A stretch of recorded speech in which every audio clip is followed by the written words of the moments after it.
Michel Polnareff a failli mourir sur scène. Ce lundi soir, le docteur Philippe Sioux, qui a pris en charge Michel Polnareff, se voulait plutôt rassurant dans un entretien aux Parisiens. On a craint le pire. À juste titre. Lundi, en début d'après-midi, un certificat médical en provenance de l'hôpital américain de Neuilly affolait le monde de la musique. Michel Polnareff, 72 ans, souffre d'une embolie pulmonaire bilatérale, soit des caillots de sang dans chaque poumon, et son pronostic vital est engagé. Ce lundi soir, le docteur Philippe Sioux, chargé de médecine générale interne, qui a pris en charge la star, se voulait plutôt rassurant. Le pronostic vital est toujours engagé car c'est le propre de ce type de pathologie, nous expliqua-t-il dans son bureau de l'hôpital. Mais nous avons pu le diagnostiquer assez vite. Il est sous traitement anticoagulant depuis dimanche après-midi. Il est conscient. Il parle. Heureusement qu'il a été pris à temps car s'il avait donné ses 2 concerts prévus vendredi et samedi, il aurait pu mourir sur scène. Il a eu chaud.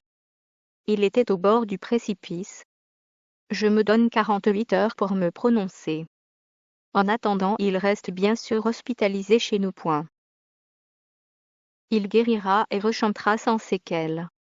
Après avoir annoncé en direct sur Facebook, fébrile et abattu l'annulation de son concert prévu vendredi soir salle Playel à Paris, 2 heures avant de monter sur scène, Michel Polnareff s'était réveillé samedi matin, souffrant d'insuffisance respiratoire avec de fortes hausses de tension artérielle, selon son attaché de presse et agent Fabien Lecoeuvre.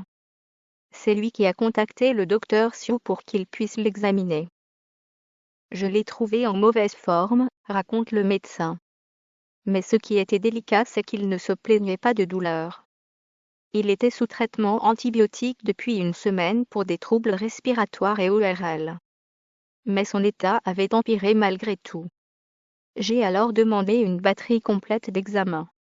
Et c'est là qu'est apparue l'embolie pulmonaire bilatérale.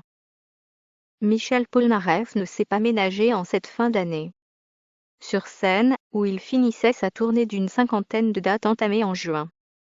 Dans les médias, où il assurait la promotion de son nouvel album live enregistré le 14 juillet à l'Olympia et d'un livre de photos réalisé par sa compagne Daniela. Il avait même inauguré le 25 novembre le centre culturel Michel Polnareff à Fontenay-Trésigny, petite ville de Seine-et-Marne où il vécut un temps et écrivit « Goodbye Marilou » en 1987. Les 2 dates annulées vendredi à Paris et samedi à Nantes étaient les dernières de sa tournée. C'est un accident aigu, conclut le docteur Philippe Sioux. Mais si le traitement se passe bien, il guérira et rechantera sans séquelles.